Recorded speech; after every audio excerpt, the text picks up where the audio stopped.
back to Michelle Lynn Reads. I wanted to do a book mail. Well, I don't know if it's book mail or not. I think it is. They feel like books. And a little book-ish mail thing. That has been this package I've been waiting for.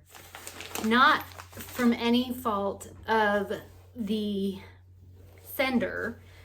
It's been sitting at my, like with the tracker, at the local mail facility for over a week.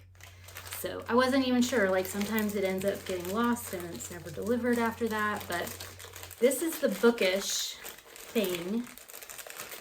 Ooh, I can get it open that I was waiting for.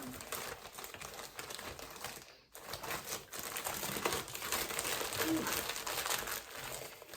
Serious plastic. It's my Booksleeves. Yay. Yay. Aw, that's sweet. So these are my Booksleeves from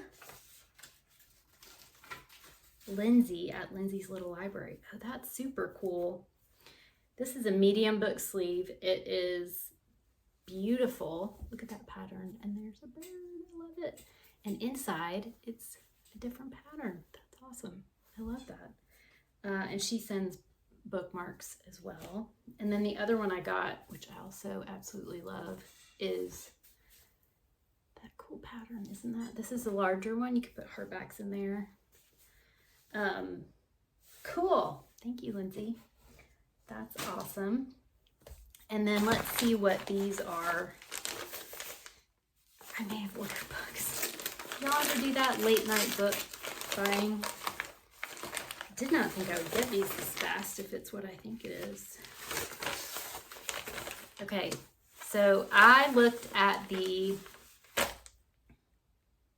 should probably show you the other ones too. I looked at the Women's Prize for long list books to see which ones I was interested in. And a number of them, which are right here, I got from my library. And I will do a video about some of the Women's Prize books soon. But there were a couple I was interested in that were not available in the US. So I did a Blackwell's order and they got here really fast. Like I think I ordered these. When did I place this order? I feel like I placed the order on the 7th of March and today's the 15th.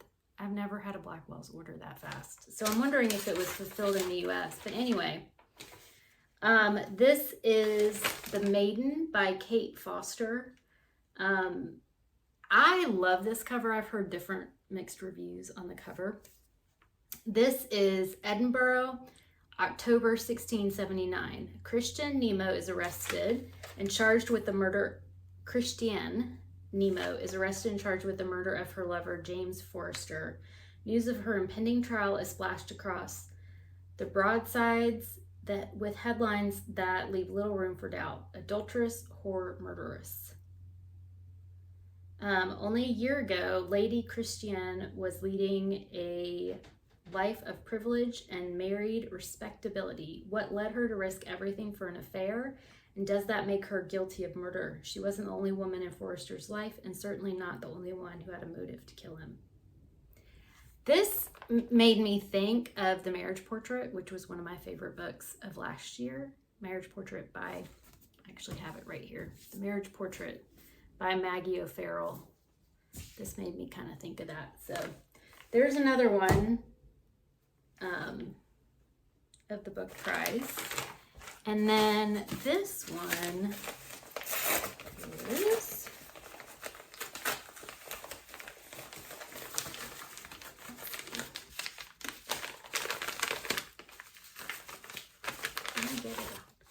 oh yeah, so this one is, I was kind of hemming and hawing about this one. It sounds like something I would be interested in. This is A Trace of Sun by Pam Williams.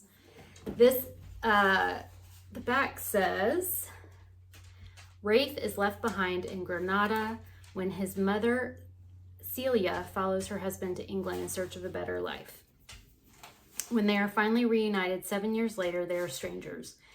And the emotional impact of the separation leads to events that rip their family apart. As they try to move forward with their lives, his mother's secret will make Rafe question all he's ever known of who he is. So this one is another one that's up for the Women's Prize. It's on the long list. That sounded interesting to me. So we'll see. We'll see. All right, so that's the book mail.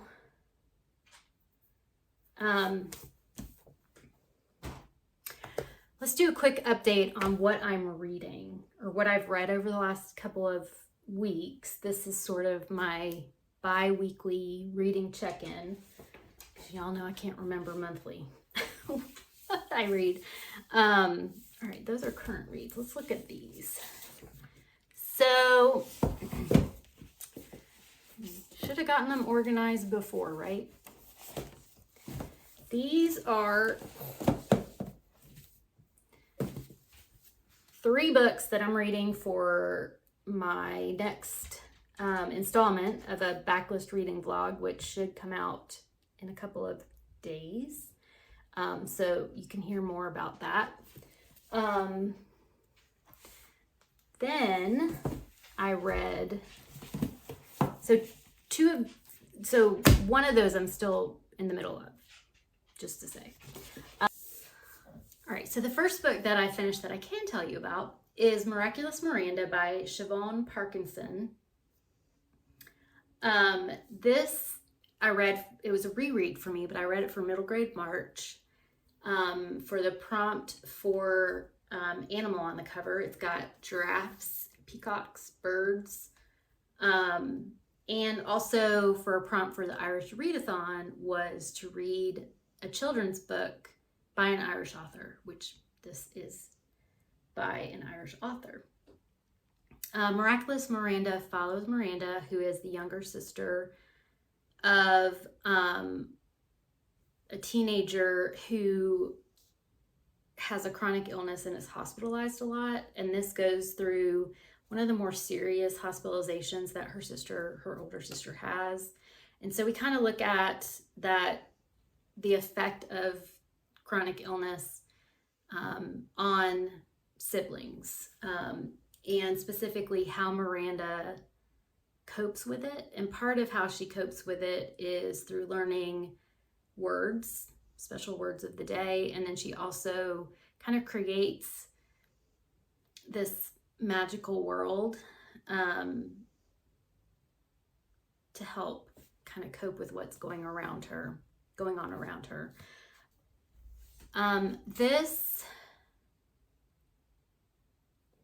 So it touches on grief, it touches on sibling relationships, and also kind of how the sibling sees the other members of the family dealing with the illness of the teenager. There are parts of this that I didn't especially love. There's a certain, Miranda calls people stupid in it, and I really don't like that. However, it is addressed a little bit in the book, and I think she kind of evolves from using that terminology.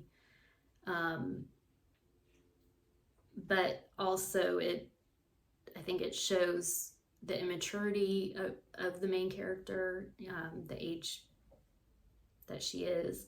And also it shows kind of her evolution of learning different ways to cope with things. So yeah, I love recommending this book. I love the end papers are a little map of her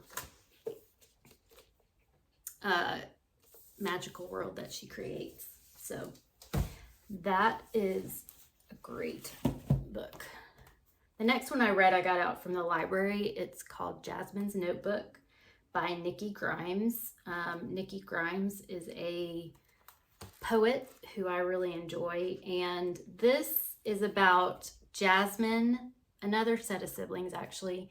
Jasmine is the younger sibling, and younger by a good bit. I think her dad has passed away, and from the time she's young, she is in and out of the foster care system as her mom struggles with mental health issues and addiction issues.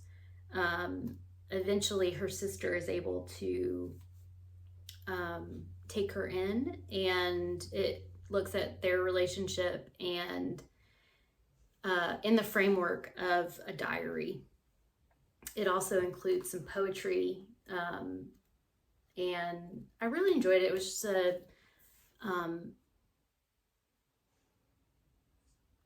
a sweet story about sisters, and also the hard realities that a lot of kids face going in and out of the foster care system and how that affects them, and living in a poor neighborhood that neighbors have to take care of each other. Yeah, I think I read this. It's very short, and I think I read this in one sitting. There's that one.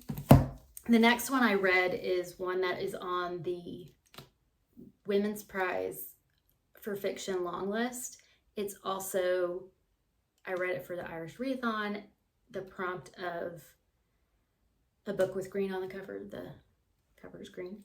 Anne Enright is an Irish author. This is The Wren.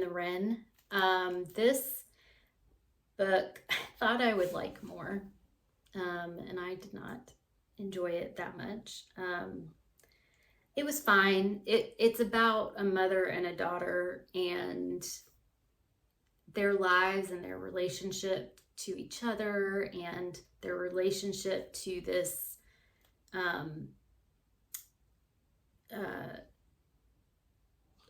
well-known poet who is the mom's dad, so the daughter's granddad, and his fame that they kind of deal with in separate ways. And it was just, like I said, it was okay. It was kind of boring. I liked the mom's storyline better than the daughter's.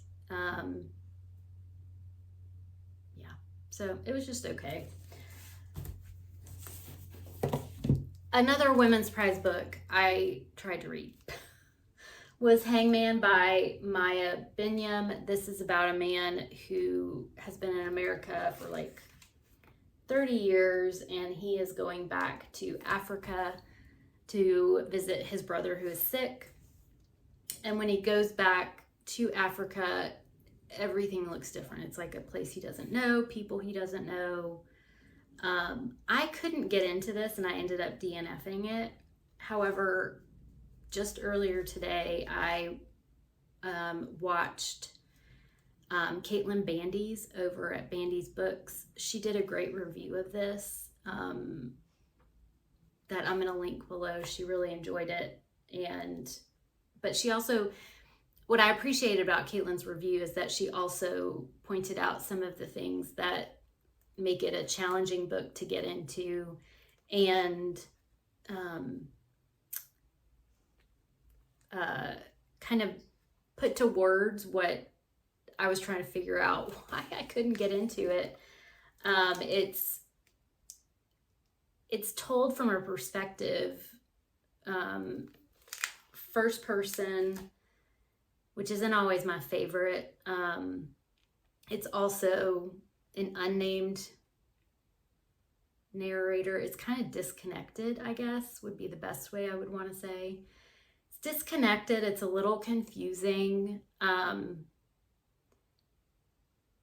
But I also think Caitlin's review of it was really good. And, basically the beginning part is disconnected and confusing for a reason. So, like I said, I'll link it below. I don't know. I still have it out from the library. I may try and read it again based on her review, because I have similar reading taste to Caitlin. So, yeah, I might try this again if I have time. I have a lot of books to read. And then the next one I actually just finished. This is for middle grade March as well. This is Nowhere Boy. This meets the prompt for a refugee story. This talks about Amid, who is a refugee from Syria who arrives in Belgium after a lot of tragedy in his life, and then Max, who is an American living in Belgium for a year while his father takes a job there. And it talks about their friendship and connections to the Holocaust, and how ordinary people took on these extraordinary risks in order to do what they felt was right, by a group, that a group of people was being discriminated against and put in real danger, and that these just, regular individuals would put their own lives at risk to help others because they just felt that was right. And it's beautiful, it's intense, it's had me tearing up a few times, which I don't do that much in books. I was able to buddy read this with Krista over at Books and Jams. We both read The Lost Year by Catherine Marsh, and which is a more recent book by this author. This was one of her backlist books. The Lost Year was one of my favorite books from last year, and that was a solid 5+ stars. This book, I gave kind of a 4.5. The beginning part, I would say like the beginning half, I was kind of a little bored by it. Kind of felt like some of the things were really, you had to suspend judgment on, which I sometimes have a hard time doing. But yeah, I ended up really enjoying this. It gets really fast paced at the end, and it's just a beautiful story. It's a little bit thicker for middle grade. I think it was like 350 pages, but definitely worth the read. And I majority listen to this on audiobook. It's a great audiobook, and again, a beautiful cover. All right, so that's what I've finished so far this month. So just from looking at that, it's a lot better reading month than it was last month. What I'm currently reading, I am listening to Wild Oak by C.C. Harrington. This is for a book club. I am also reading, and I should say this Wild Oak is meeting the middle grade prompt for a one-word title. Middle Oak on here is one word. I'm also reading Homesickness by Colin Barrett. This is a short story collection by an Irish author.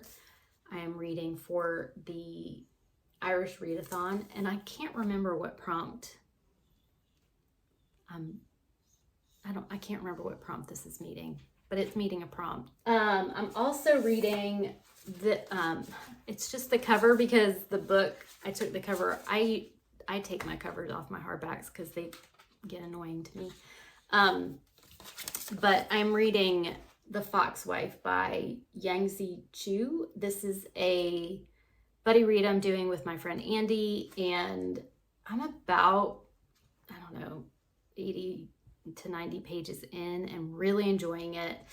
I would say it's kind of magical realism, which I enjoy. Sometimes like fantasy is too much for me, but I can do some magical realism for sure. Yeah, I think that's it. These are just stacks and stacks of books. I'm actually hoping to do the full bookshelf organization this weekend, and I'll probably put it in a vlog, record that for you all, and yeah, let me know below. What are you reading? What have you read this month so far? What are you enjoying? I've really enjoyed getting to know you all in the comments below, and I hope you have a great day. Get some good reading time in, and I will see you very soon. Bye.